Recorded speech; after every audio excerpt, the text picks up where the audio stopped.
We're talking with Cheap Trick. On the left, John Brandt. In the middle, Rick Nielsen. And on the right, Robin Zander. But where's Bunny Carlos? Bunny, please get well. Bunny, last night, cooked his own food, got sick. He'd never done it before, so he's going back to his regular cheeseburger haunch and munch down on the things he should. But Bunny, get well. We'll see you on tour. Ah, that was sweet. We would all like to know what your origins are, where you're from, how and where you met, and how long you've been together. Want to do it one at a time? John, we'll start with you.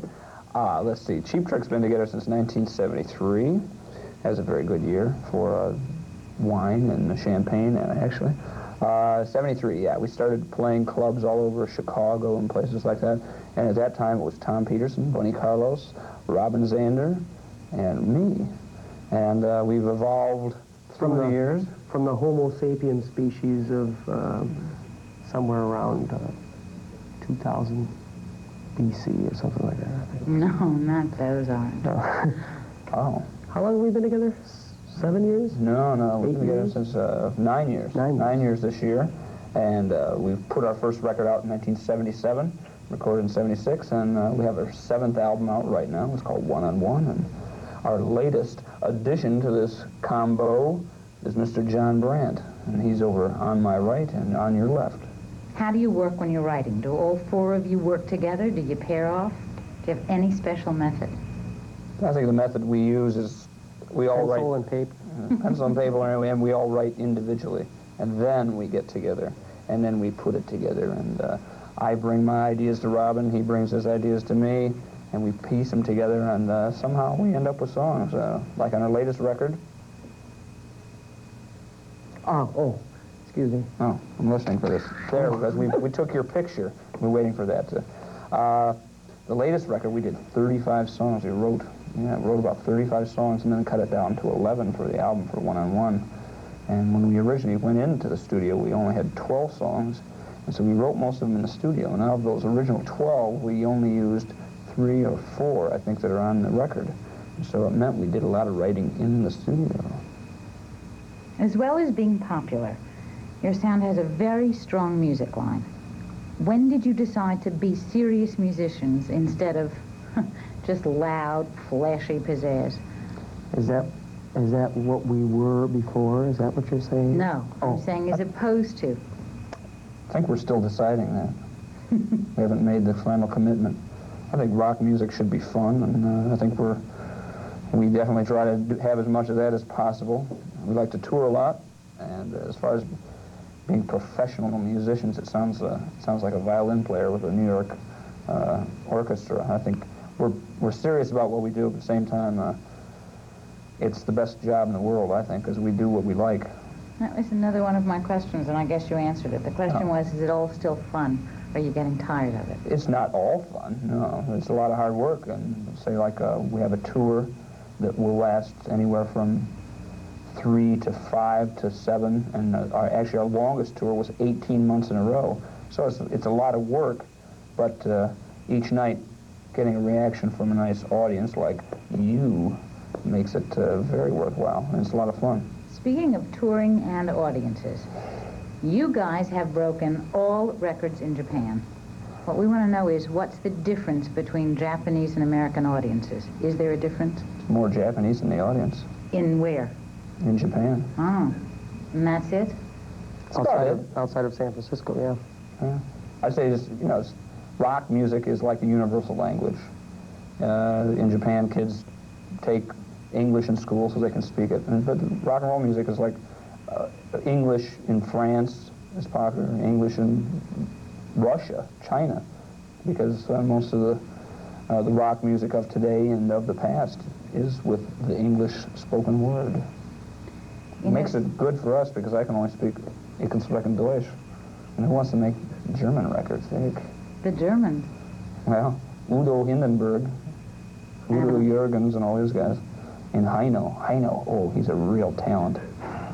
I'm sure that our viewers would just love to hear a really interesting road story.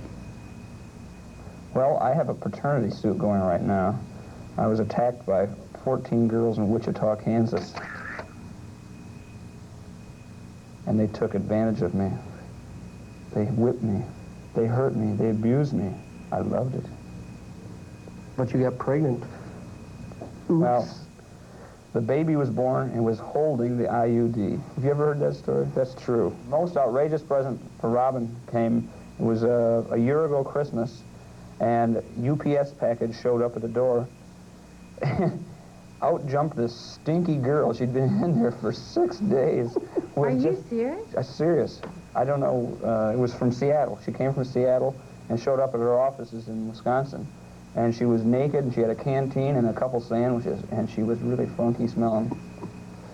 Sent herself to Robin. I mean, how expensive is that to go UPS? It was Blue Label, too, and it was awful slow. I guess it was the Christmas rush. And depended on But it how was much. COD, too, so it was even worse. I had to pay the postman. Huh? You could have refused it. I wanted to, but she was kind of good looking.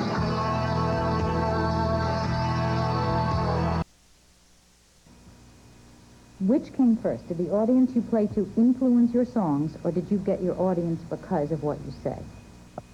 No, we wrote songs before we had an audience. We used to play clubs and play schools and things like that.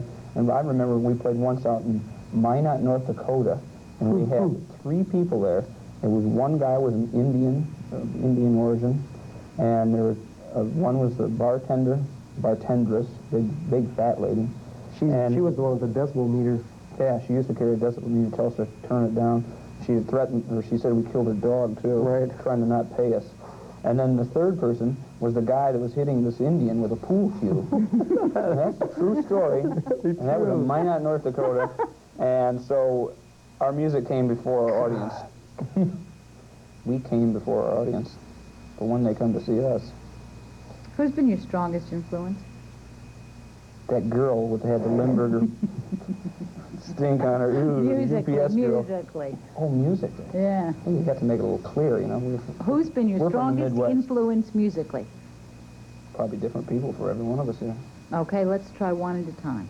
Who do you want to start with? How about me? You. Okay, musically, because I grew up, and I'm still growing up, my parents were opera singers, and I used to hear a lot of loud opera singers and operettas and sacred and secular music in my house and at concerts. But they didn't influence me musically, lost me as far as being around music. Musically, I always liked listening to radio, and I still like listening to radio. Good stations, you know, the stuff that plays a lot of new stuff and plays a lot of our stuff. Any one particular person more than anybody else? I always liked Roy Orbison a long time ago, Bruce Chanel, Orland. They all had low voices and like that. How about you, Robin?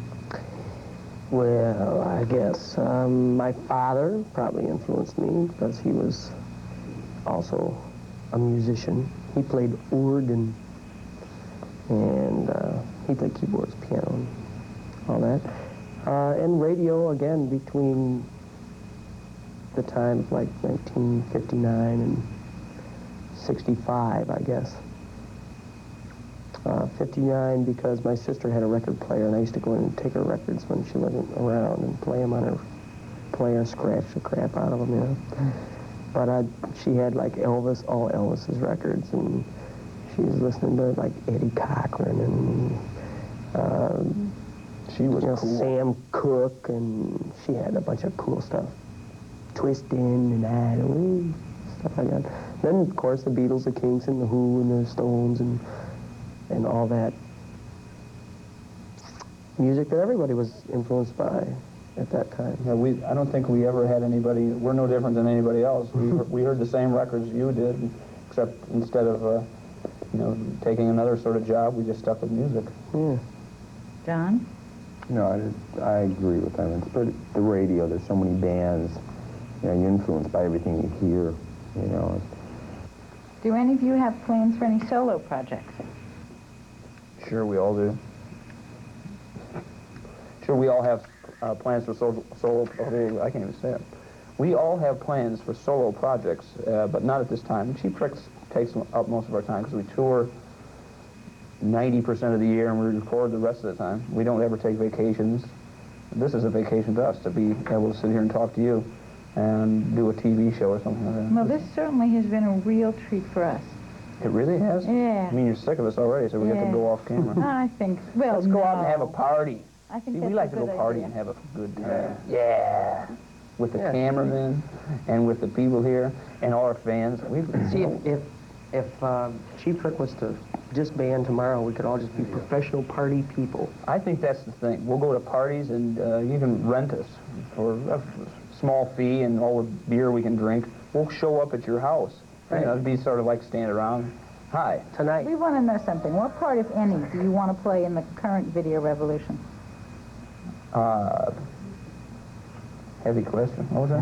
what part do we want to play in the new video revolution? Current video revolution, yeah. The video You see revolution? yourselves more into video than We're in concert? a very visual band, so I think we can bridge the gap between music and video. Most bands, I feel, it's like video killed the radio star. You know that tune? Yeah, I think it really has in many ways, because most groups aren't visual enough, so they have to end up using animation. They have to use every gimmick to get their music across, where I think we just rely just on the group, and I think that's the best video. Well, radio will always be around. It's killed the crummy radio star. Yeah. Which is good for business, really. Good riddance to bad rubbish. Takes out all the crap. Not all the crap. We're still on.